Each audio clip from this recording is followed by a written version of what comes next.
Muy buenas tardes a todos y sean bienvenidos a nuestro video de los principios del Código de Protección y Defensa del Consumidor.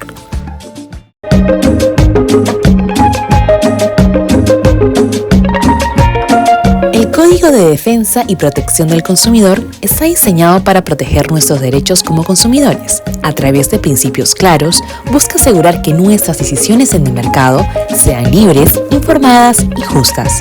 Acompáñame a descubrir los pilares que sostienen esa protección. Principio número 1. Soberanía del consumidor. Este principio busca que los consumidores tomen decisiones libres e informadas. 2. Proconsumidor. En caso de dudas en contratos o normas, el Estado siempre favorece al consumidor. 3. Principio de transparencia. Deben brindarnos información clara y veraz siempre. 4. Corrección de la asimetría. Se corrigen las diferencias entre consumidores y proveedores para evitar que los consumidores estén en desventaja. 5. Principio de buena fe. Todos deben actuar con honestidad y confianza en el mercado. 6. Protección mínima. Se garantiza una protección básica, pero las normas pueden brindar aún más protección si es necesario. 7. Pro asociativo. Se apoya la creación de asociaciones de consumidores. 8. Primacía de la realidad. Lo importante es la realidad de los hechos, no solo la forma legal. Ustedes lo pidieron y nosotros los escuchamos. Por eso vuelve Batimix. Batimix. Irreemplazable y perfecta combinación de un delicioso yogur batido con crocantes bolitas.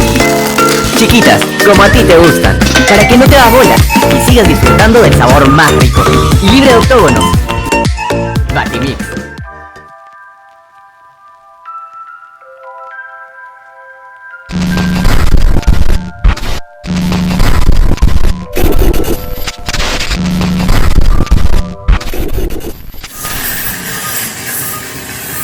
Como consumidores, tenemos derecho a información clara y veraz sobre lo que consumimos.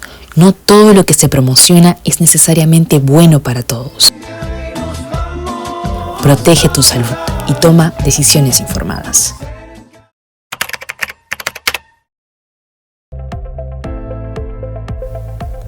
Buenas tardes, doctor. Buenas tardes, compañeros. El día de hoy vamos a exponer principios del Código de Protección y Defensa del Consumidor. Nuestros integrantes son Nicole Sama, quien les habla, Joela Nampa, José Acosta, Edith Maquera, José Luis Osco y Abel Cáceres. Bien, para empezar hay que tener en cuenta que la idea central de este ensayo es que, a pesar de que existen realmente conceptos, principios plasmados en el Código de Protección y Defensa del Consumidor, la práctica ha demostrado que sí existe una aplicación desigual y es muy poco conocida, además muy contradictoria. Entonces, hemos planteado ciertas interrogantes sobre quizás la eficacia real de la normativa en garantizar una protección efectiva del consumidor. Entonces, como hemos mencionado, el Perú se encuentra regido actualmente por la Ley 29571, que es el Código de Protección y Defensa del Consumidor. Entonces, este cuerpo normativo, que fue constituido en el año 2010, surge en un contexto histórico también de una creciente preocupación acerca de la protección del consumidor, porque no existía realmente una ley que pueda avalar a los consumidores en cuestiones de ventas. Entonces, la expansión también del comercio y la complejidad de las relaciones comerciales han llevado a que el Perú pueda adoptar nuevas medidas, una legislación también más absoluta, alineada con los estándares también internacionales. Entonces, esta evolución normativa también puede reflejar un compromiso con la justicia y también una transparencia. Entonces, en línea con el problema que ya hemos planteado, podemos decir que el problema jurídico que aborda este ensayo radica en la interpretación y también en la aplicación de los principios impuestos por el Código. Entonces, este ensayo está estructurado en dos secciones principales. La primera sección va a ofrecer un análisis detallado de los principios de derecho del consumidor, y la segunda se centrará en la argumentación basada en los casos reales. Entonces, a través de esta revisión de los casos de jurisprudencia, Se evaluará también la coherencia de estos. Como objetivo general del ensayo, tenemos presentar una perspectiva crítica acerca de los principios fundamentales del derecho de consumidores del Perú, con el fin de evaluar su eficacia en la protección de los derechos de los consumidores. Como objetivos específicos, ¿no? Tenemos analizar desde una perspectiva teórica y crítica los alcances de los principios del derecho del consumidor en el Perú en relación a los principales desafíos y problemas interpretativos que surgen en la aplicación, tal y como hemos mencionado en el problema, ¿no? Detectar las diferentes posturas que han adoptado los tribunales al interpretar los principios del derecho del consumidor, lo que puede revelar ciertas inconsistencias o falta de uniformidad en la aplicación de la ley. Y finalmente, examinar cómo la jurisprudencia peruana ha interpretado y aplicado estos principios en casos concretos. Entonces, una vez alineado todo ello, surgimos ¿no? a poder tener las conclusiones, ¿no? Y poder presentarles finalmente este trabajo. Bueno, y les dejo con mi compañero que les va a exponer las siguientes diapositivas. Eso es todo, gracias. Buenas tardes, mi nombre es José Acosta Salas y a continuación vamos a hablar sobre los principios del derecho de los consumidores. Bien, estos principios buscan garantizar la protección adecuada para los consumidores y a su vez también busca asegurar que los derechos sean respetados. En estos principios están establecidos en el artículo 5 del título preliminar de la ley número 29571, los cuales son los siguientes. Como primer principio tenemos el principio de la soberanía del consumidor. Este principio expresa una idea central en la protección de los derechos del consumidor y el impacto que tiene en el mercado, ya que el consumidor es libre de elegir qué bienes o qué servicios desea consumir, los cuales también influyen los factores como la calidad, el precio, su entorno, su nivel económico, ya entre otros. Estas mismas decisiones influyen en las empresas porque les permite brindar mejoras en lo que es la calidad de sus productos o los servicios que brindan. Entonces, podemos decir que la soberanía del consumidor es justamente el individuo en sí, como una persona libre que determina la compra en función de sus intereses para poder satisfacer sus necesidades. Luego tenemos el principio del proconsumidor. Este principio es un poco más general, que abarca la actitud y el enfoque a favor de la protección de los derechos del consumidor y en diversas áreas del derecho. El principio también asegura que el marco legal esté orientado a fortalecer la posición del consumidor frente a las prácticas comerciales que son injustas o son abusivas.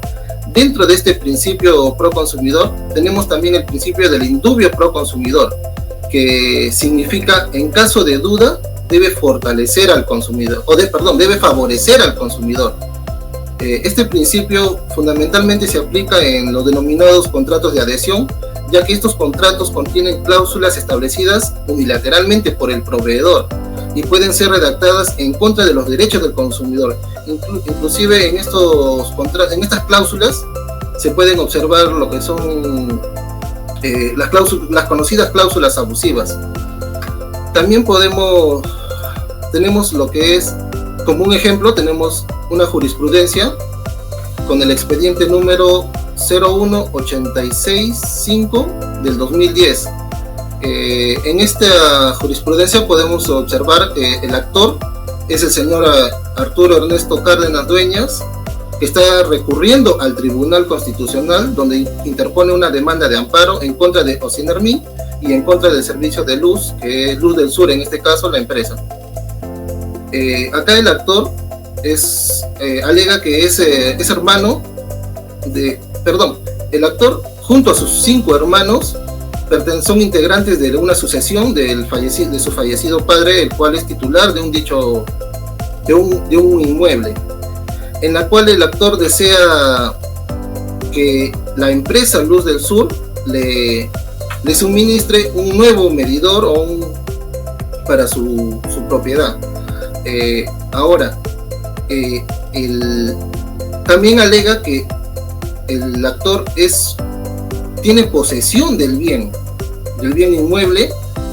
Sin embargo, el trámite de la sucesión aún no se ha no está concluida, está en proceso. Ahora, ante esta, podríamos decir, este inconveniente, la empresa con el respaldo con Ocinermin, porque como decisión se siembra una duda por la falta de titularidad sobre quién es el dueño legítimo de esta vivienda, y por ende niega esta solicitud, la cual el actor recurre al Tribunal Constitucional, donde va a resolver con declarar fundada la demanda de amparo, al haberse acreditado que ha sido violado el derecho por la condición de usuario del servicio, por el servicio de energía eléctrica. Y esto está previsto en el artículo 65 de la Constitución Política, en el cual sustenta también una pluralidad de principios, como se menciona en el inciso 15 del presente expediente. También resuelve que la empresa Luz del Sur debe instalar un nuevo suministro de energía eléctrica a solicitud del actor, y también declara que nula las resoluciones que ha sido expedido por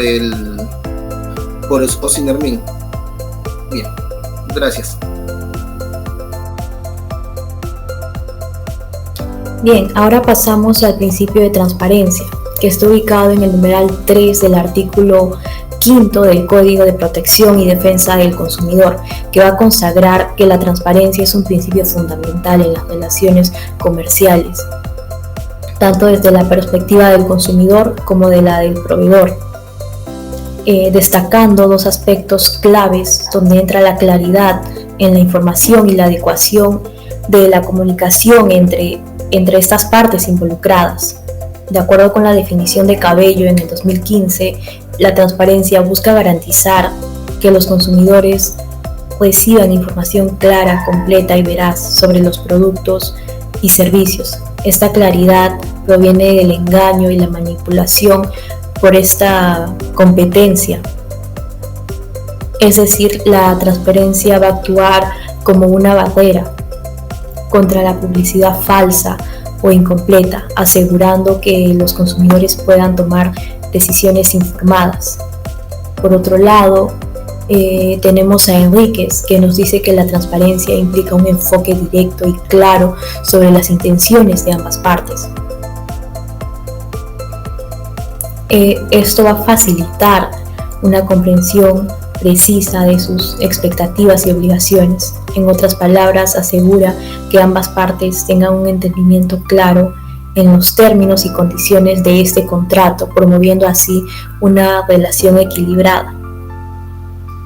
Luego vamos a pasar al principio de corrección de la simetría. Bien, este principio está en el numeral 4 del Código de Protección y Defensa del Consumidor, que aborda el tema de la simetría y el desequilibrio de las transacciones comerciales. Las normas de protección al consumidor están diseñadas para corregir estas distorsiones, buscando nivelar las condiciones entre proveedores y consumidores. De esta manera se asegura que los consumidores tengan acceso a información adecuada y puedan participar en el mercado en condiciones de equidad, protegiéndolos de prácticas engañosas o injustas. Este enfoque va a promover un entorno de mercado más justo y transparente. También tenemos el artículo 13 del Código de Protección y Defensa del Consumidor. Este artículo también es muy importante porque va a establecer una protección específica contra la publicidad engañosa o falsa. Este artículo va a buscar proteger a los consumidores de la asimetría informática que van a ofrecer y de la publicidad que pueda inducirlos a un error sobre diversos aspectos de los productos y servicios, tales como origen, características, calidades, precios, entre otras cosas, asegurando que los anuncios no promuevan actos ilegales acerca de este servicio o producto.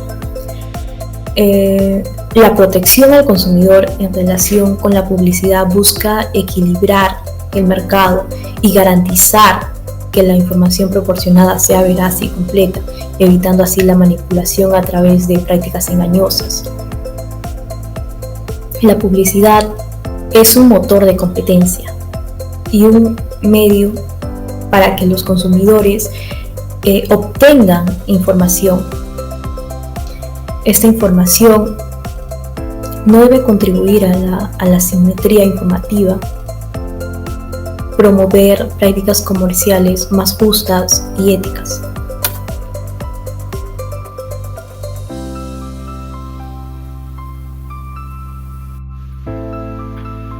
Buenas tardes, profesor. Buenas tardes, compañeros. Me presento. Soy Abel Jesús Cáceres Guaira y hoy voy a continuar con la exposición con el quinto principio, que es de la buena fe. Este principio es esencial debido a que establece que tanto consumidor como proveedor deben tratarse o deben actuar de manera honesta, leal y con una confianza mutua en todas sus interacciones comerciales. Un ejemplo de la vulneración de este principio sería que, no sé, supongamos una persona compra un celular en una tienda y el proveedor le menciona que la batería de este celular dura 24 horas. Pero resulta que al momento de usarlo no pasan unas 10 horas y ya la batería está en rojo, por lo que el proveedor ha quebrantado este principio debido a que no brindó información real sobre el producto, por lo que la tienda está obligada a reparar estos daños causados, ya sea cambiando el producto o devolviendo el dinero. El siguiente principio que hablaré es el principio de protección mínima. ¿Qué quiere decir? Que el Código de Protección y Defensa del Consumidor ya nos otorga a los consumidores un nivel mínimo de protección, ya sea para que no caigamos en abusos o tratos comerciales engañosos. Pero lo interesante de este principio es que no se limita al código, sino que deja entrada libre a otras leyes o normas sectoriales que puedan aumentar este nivel de protección. Un ejemplo sería que una persona compra, no sé, cualquier medicamento en una farmacia. Supongamos que el código establece que ese medicamento debe tener obviamente su fecha de caducidad y que sea clara o visible, ¿no? Pero si entramos en el sector salud, establece que ese medicamento debe tener o debe estar en cierta temperatura y tener un manejo adecuado. Si la farmacia no cumple esto, estaría violando esas normas sectoriales que ya de por sí aumentan nuestra protección, además del código. Y es por eso que este principio es importante, debido a que nos protege en cualquier situación en la que nos encontremos, ya sea con la protección que nos da el código o con la ayuda de otras leyes o normas sectoriales que nos aumentan esa protección. Gracias. Buenas tardes, doctor. Vamos a continuar con la exposición. Vamos a hablar el principio de proasociativo. Bueno, el principio de proasociativo está estipulado, si bien está en el artículo 5, inciso 7 del Código de Protección y Defensa del Consumidor. ¿Qué es lo que busca, no? ¿Qué es lo que busca el principio busca que las personas y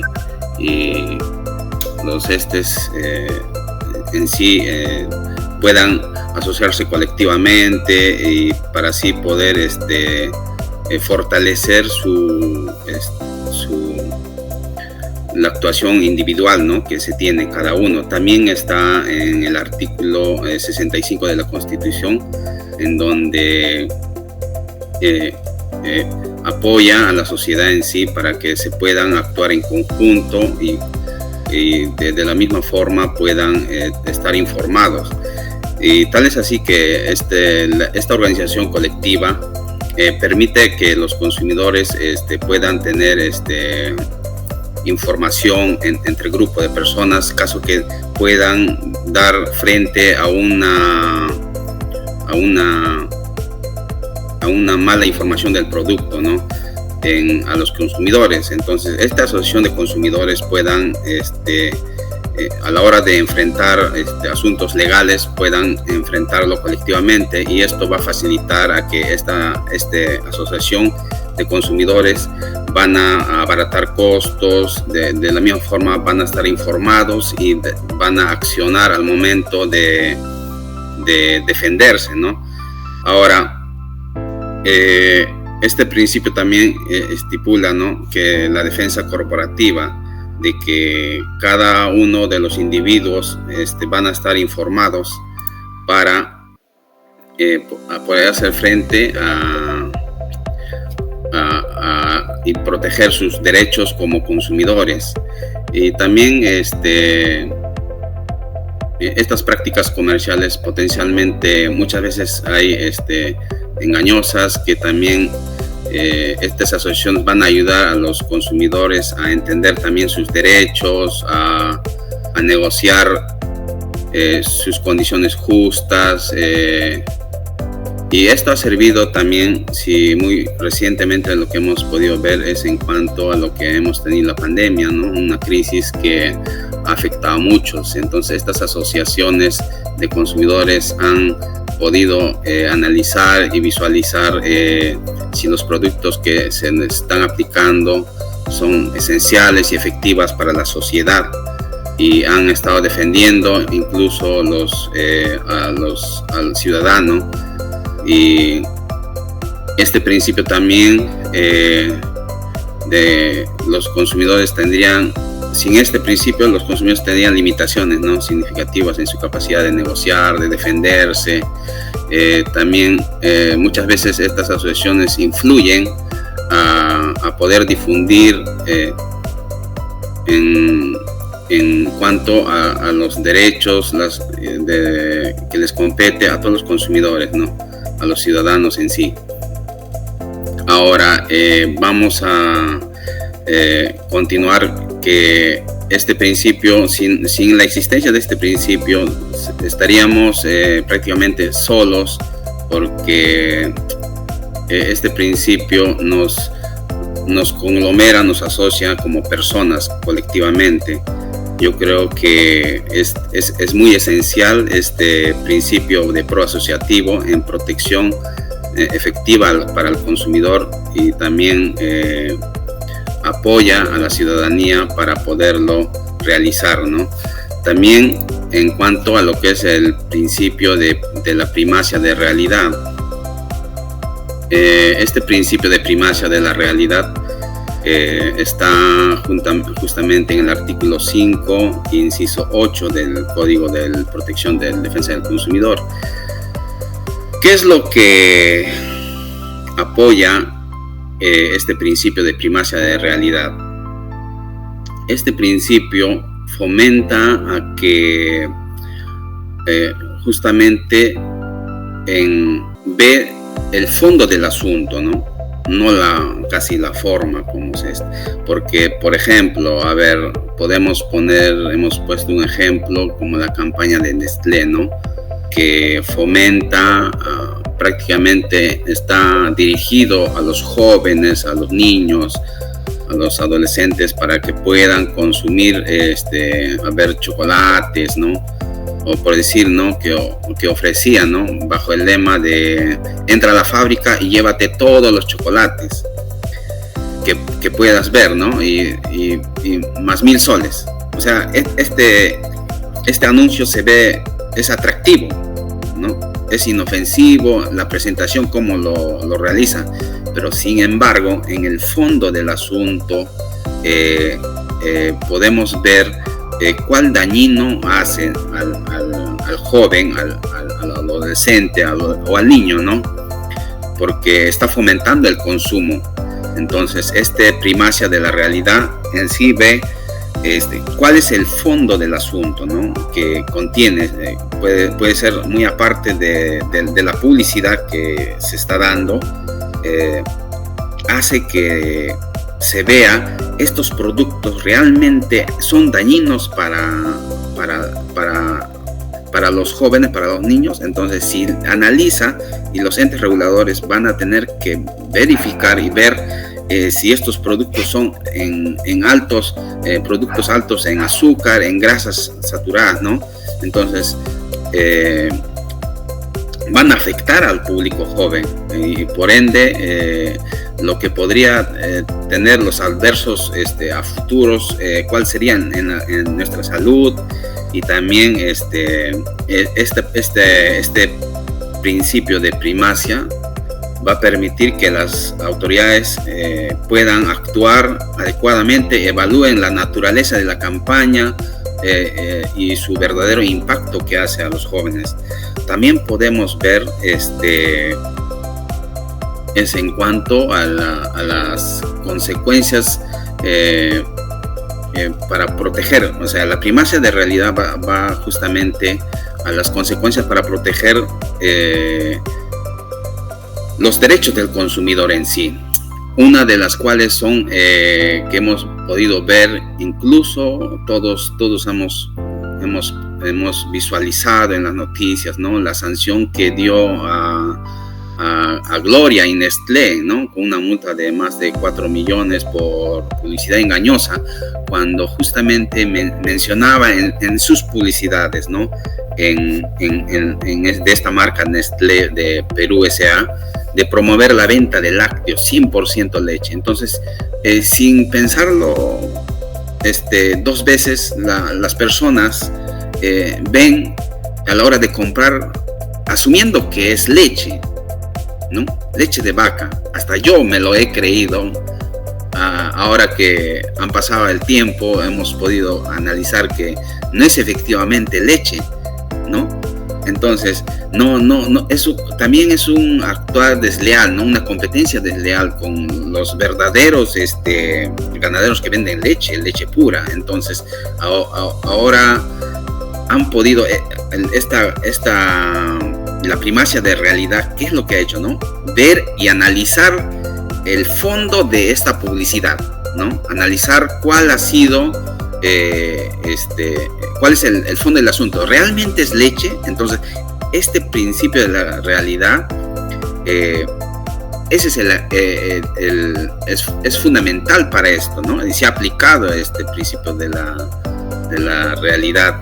Entonces, yo creo que, por ejemplo, cuando en realidad esta leche solo consistía solamente un porcentaje, ¿no? de insumos que asimilaban ser leche, pero no era el 100%. Entonces, la aplicación o la interpretación de este principio, el principio de primacia de la realidad, ha permitido a las autoridades evaluar el impacto real de esta publicidad y la adecuación de la norma en protección al consumidor, priorizando, ¿no? los efectos que podrían recaer como secundarios y afecciones a los consumidores. Tal es así que en esta resolución que se emitió en el 0272-2018, SDC Indecopi dio fundado, ¿no? Porque realmente ha sido han tomado una modalidad de engaño. Entonces, este principio de primacia de realidad ha dado a las autoridades a que vayan al fondo del asunto. Entonces, eso es muy importante en cuanto a los derechos del consumidor, porque indirectamente viola nuestros derechos como consumidores, porque nos engaña con una falsa publicidad. Y entonces yo creo que es muy fundamental estos dos principios que tienen que ser cada vez más eficientes y mejorados, ¿no? Bueno, continuando con la exposición, les daremos paso a nuestro compañero. Muy buenas tardes, doctor. Buenas tardes, compañeros. Siguiendo con las exposiciones, yo les voy a hablar sobre las conclusiones de nuestro ensayo. Pero antes, debo mencionar que la necesidad de establecer las reglas o procedimientos, ¿no?, en esta actividad del intercambio de productos, o netamente hablando de lo que es el comercio, no nace desde estos tiempos, sino nace desde tiempos antiguos, ya que, como sabemos, esta actividad, lo que es el comercio, ¿no?, se da desde épocas antiguas. Entonces, en esas épocas sí se establecían algunas reglas, claro que no eran uniformes y estandarizadas, sino que cada grupo, cada pequeño pueblo, cada sociedad tenía algunas normas o algunas reglas que a veces hacían caso y a veces no. Por lo tanto, los consumidores y los usuarios de esa época estaban susceptibles a ser engañados, ¿no?, a ser estafados, y si es que sucedía alguna de estas cosas, no había ninguna norma o ninguna ley que los respalde, es decir, perdían sus productos, no había forma de recuperarlos, porque no existía ningún principio, ninguna norma. Es así que con el desarrollo de la civilización, ¿no?, con el progreso, específicamente en el proceso de industrialización y el gran movimiento de masas, es decir, hace pocos años atrás, este comercio se daba a escalas de sociedades, de países, ¿no? Pero con este gran desarrollo de la tecnología, este intercambio de productos, ¿no?, estas ventas, la escala se hizo a nivel internacional.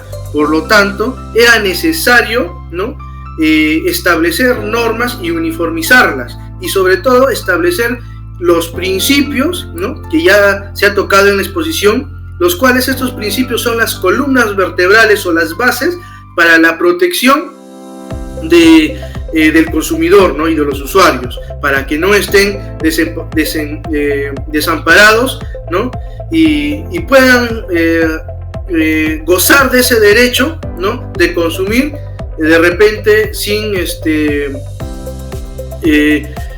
que algunas empresas abusivas, ¿no?, puedan engañarlos, ¿no? En nuestro Perú, en la primera norma que se establece respecto a los derechos de los consumidores es en la Constitución de 1979, específicamente en el artículo 110, es donde hace referencia a esto. Ya con el desarrollo, como digo, del movimiento de masas, es que poco a poco se ha ido puliendo estas normas hasta que se establecen estos principios, los cuales son vigentes actualmente. Entonces, nuestras conclusiones, que responden a cada uno de nuestros objetivos del ensayo, son 4. La primera conclusión es la siguiente: la importancia de la interpretación correcta de los principios fundamentales del derecho del consumidor debe convertirse en un instrumento que permita facilitar la actuación de los agentes que participan en las relaciones de consumo, protegiendo de manera eficaz a los consumidores y dejando incólumes los principios fundamentales que lo rigen. Como segunda conclusión tenemos: el alcance de los principios esenciales del derecho del consumidor son las bases para la resolución de incertidumbres jurídicas en este campo.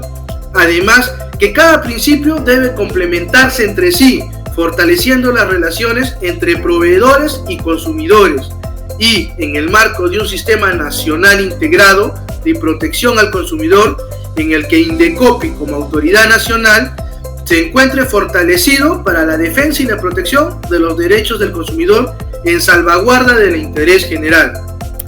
Como tercera conclusión, tenemos: en la actualidad sería una utopía pensar que no existen conflictos en la relación proveedor-consumidor, por lo que somos de la idea, y como lo señala la vasta jurisprudencia, hay distintas interpretaciones y posturas que se han adoptado en los distintos tribunales del país, haciendo hincapié en que todas las posturas respeten los principios establecidos para la protección del consumidor.